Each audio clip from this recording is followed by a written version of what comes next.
Hey there folks, Caleb Downing with SDI, and today I'm going to talk to you about how you can potentially extend the life of your extractor on your pistols. Let's get into it. Alright, so generally speaking, very generally speaking, most people when they carry a firearm or load a firearm, they want a fully loaded magazine plus one in the chamber. And generally, again, very generally, this is how I've done it before, and it's really not the best way to do it, and I'm going to tell you why. Generally, how they go about doing that is they take a loaded round, load it into the chamber, close the slide, loaded gun now. They take a fully loaded magazine, insert that into the firearm, and call that good.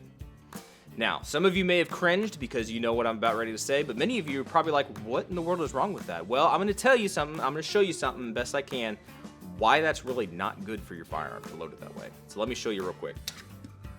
All right, so here we go. This is what I'm talking about. This is the extractor on the firearm.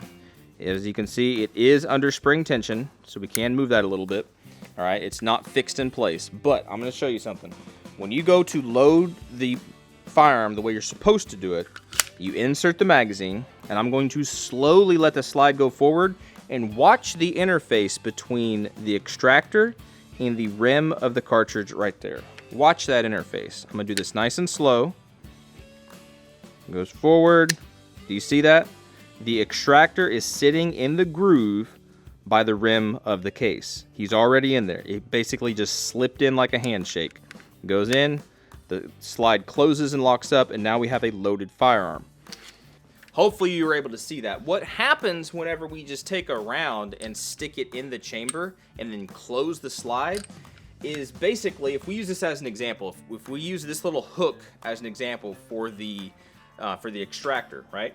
And let's use this as the rim of the case, right? This portion back here is the rim of the case. If the rim of the case, if the cartridge is pushed forward all the way inside the chamber and that extractor gets closed on a round in the chamber, that extractor comes forward, it hits the edge of the rim of the case, and it has to bend out of the way to go around and basically click in that little niche, that little area on the rim of the case where the extractor goes.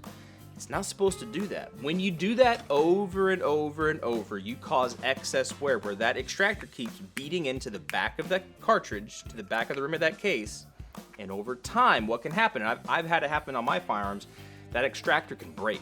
You get a little chip down on the edge. It's not super noticeable, and if you're not paying attention to it and you keep loading your firearms like I showed you not to do it, that little chip will interfere with how the firearm functions, and that extractor won't work anymore. You'll get so many times where sometimes the cartridge will just, the empty casing will eject properly, but a lot of times it just doesn't want to eject, so you get double feeds and you get failures to extract and you get so many problems. You think it's your gun's dirty and all these things. Well, really, we've been loading our firearms wrong and we've damaged the extractor. So load your firearms the proper way, fully loaded magazine into the firearm, drop the slide, pull the slide back, however you want to do that. That's the proper way to get a round from the magazine into the chamber. That's how the gun's designed to work. That's how it's best going to serve you over a long period of time. Is it going to break the first time that you manually load a round in the chamber and drop the slide? No, probably not. But if you make that a habit to manually feed a round into the chamber and then drop the slide, that's not good for your firearm. So try not to do that if you want to save the life of your firearm. All right, guys, so there you go. That's how you should load a firearm. I've been guilty so many times of just manually loading a round in the chamber and then dropping the slide on it, but you will over time damage your extractor. I've had those extractors break on me. So I'd like to hear back from you guys. Have you ever done that? Have you ever busted the extractors and wondered what in the world was going on? And now looking back on it, can you correlate manually loading that round in the chamber and dropping the slide? Is that potentially something that you think could have caused that? Because I know it's caused it for myself, right? And how many of you guys have just, like, who cares? Just replace the extractor. It's cheap. I don't know. What are you guys' thoughts on that? What are your guys' thoughts on this whole thing? I'd love to hear back from you. All right, once again, I'm Caleb Downing with SDI. Hope you found that interesting and helpful. Be good, be safe, and hopefully we'll catch you guys in the next video. See ya.